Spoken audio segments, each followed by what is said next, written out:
नमस्कार मेरे प्यारे दोस्तों, आज हम आपके लिए नाड़ियों से संबंधित विशेष टॉपिक लेके आए हैं। अंधकार से प्रकाश की ओर पे चैनल पे आपका स्वागत है। इसमें हम आपको जो हमारी महत्वपूर्ण नाड़ियां हैं, देखिए 3 नाड़ियां हमारी सबसे ज्यादा महत्वपूर्ण हैं।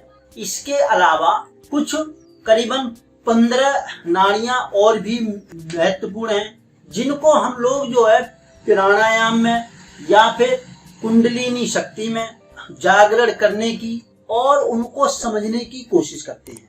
तो इन महत्वपूर्ण नाड़ियों के बारे में हम आपको बताएंगे। आप पूरी वीडियो को अंत तक देखना। नाड़ियों से संबंधित कुछ विशेष जानकारी भी हम आपको देंगे, जिसके माध्यम से आप समझ सकते हैं कि अगर आपकी कौन सी नाड़ी चल रही है तो वो शुभ संकेत है या अशुभ है, और कौन सी नाड़ी इस प्रकार की होती है जिससे हम उस नाड़ी के चलने के समय उसको समझ के अपने आप को रियलाइज कर सकते हैं कि हम परमात्मा से इंटरकनेक्ट हैं या नहीं, परमात्मा की शक्ति हमारे साथ जुड़ रही है या नहीं। वीडियो स्टार्ट करने से पहले आप सब लोग चैनल को शीघ्र सब्सक्राइब करिए और हमारा जो पुराना वाला चैनल है दुनिया को जानो, उसको भी आप लोग सब्सक्राइब करें, जिससे कि आपको पूजा पाठ से संबंधित विशेष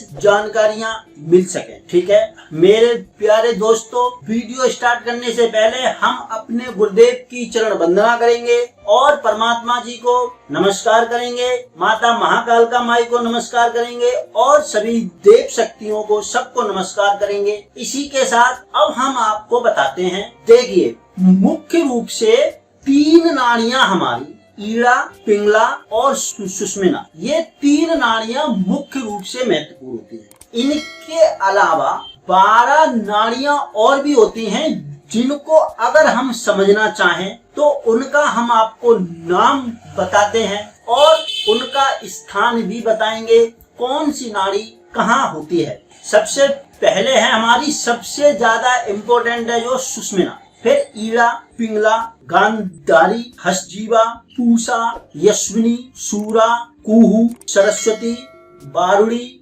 अलम्बुसा, विश्वोदरी, चित्रा और शंखिनी। ये हमारी कुल 15 नाड़ियां होती हैं जो महत्वपूर्ण हैं। टोटल नाड़ियां हमारे शरीर में लगभग 72,000 होती हैं। उनमें से ये मुख्य हैं और इनमें से भी 3 नाड़ियां सबसे ज्यादा मुख्य हैं। सबसे ज्यादा मुख्य हमारी सुषुम्ना नाड़ी, फिर ईड़ा और पिंगला। देखिए, ईड़ा नाड़ी हमारे शरीर में लेफ्ट हैंड साइड में, बाईं साइड में फ्लो करती है। सुषुम्ना सीधे हाथ में राइट हैंड की तरफ से फ्लो करती है और सुषुम्ना नाड़ी हमारी मेरुदंड में, मतलब रीढ़ की हड्डी में फ्लो करती है।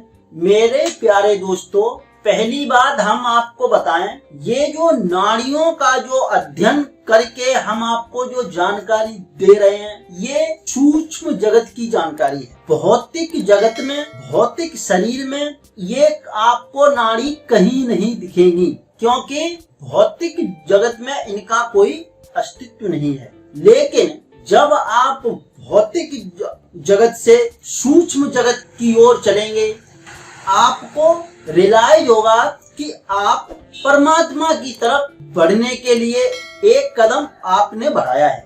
चलिए अब हम आपको बताते हैं।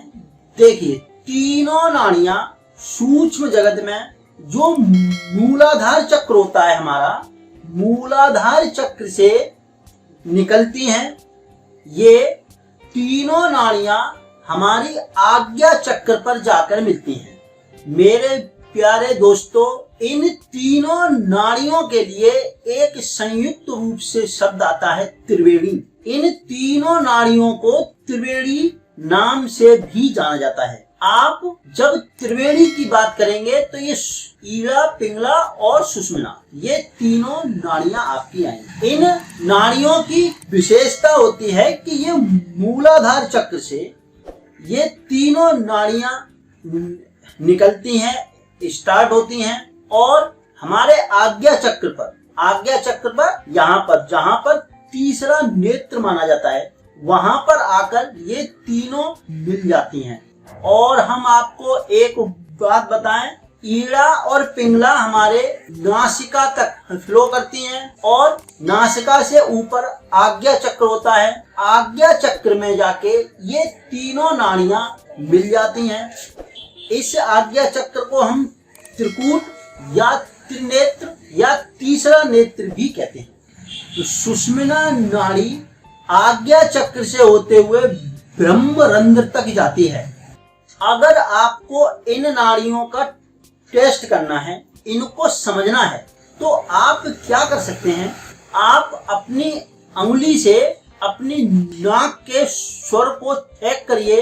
अगर आपकी नाक से वायु सीधी तरफ से निकल रही है तो आपकी पिंगला नाड़ी एक्टिवेट है, और अगर लेफ्ट हैंड साइड से निकल रही है, मतलब बाएं साइड से निकल रही है, तो आपका बायां सुर या ईड़ा नाड़ी एक्टिवेट है। ये तो आपको ईड़ा और पिंगला का हमने आपको बता दिया।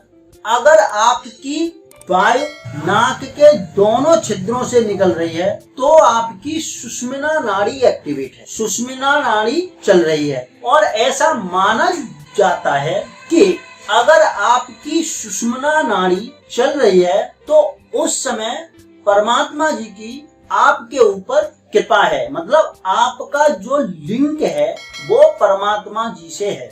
ये बहुत कम समय पे होता है। हम लोगों ने ये सुना है और जानते भी हैं कि दिन में कई बार जुबान पे सरस्वती जी विराजमान होती हैं। आप जो भी चीज बोलेंगे वो आपका सत्य हो जाता है। तो ये जो सरस्वती जी विराजमान होती हैं, आपके द्वारा बोली हुई चीज सत्य हो रही है, ये उसी समय का मोमेंट होता है जब आपकी सुषुम्ना नाड़ी एक्टिवेट होती है। एक्टिवेट होगी या चल रही होगी, तो उस समय आप कोई भी चीज बोलेंगे तो आपके द्वारा बोली गई चीज पूर्ण हो जाएगी। ठीक है मेरे प्यारे दोस्तों, ये तीनों नाड़ियों के बारे में जो महत्वपूर्ण है, इनका कुंडलिनी शक्ति जागरण में, प्राणायाम में बहुत ज्यादा महत्व है। इसलिए हमने ये नाड़ियों के बारे में आपको बताया है। आज्ञा चक्र क्या होता है, आज्ञा चक्र के ऊपर हम लोग कैसे कंसंट्रेट कर सकते हैं, इसके लिए हम एक अलग से वीडियो बनाएंगे, क्योंकि अगर इसी वीडियो में चीज बताएंगे तो बहुत लंबी हो जाएगी। मेरे प्यारे दोस्तों, वीडियो को पूरा बहुत बारीकी से समझने की कोशिश करना और चीजों को समझने की कोशिश करना। इसी के साथ अगर आपको वीडियो अच्छी लगी तो वीडियो को लाइक कर लीजिए और हमारे चैनल को अंधकार से प्रकाश की ओर को सब्सक्राइब करिए, और हमारा जो दूसरा वाला चैनल है उसको भी सब्सक्राइब करिए। इसी के साथ जय हो गुरुदेव, जय हो परमात्मा जी की, और जय हो महाकालिका माई की, जय हो सभी देव शक्तियों की, सबकी जय हो, सबकी जय हो।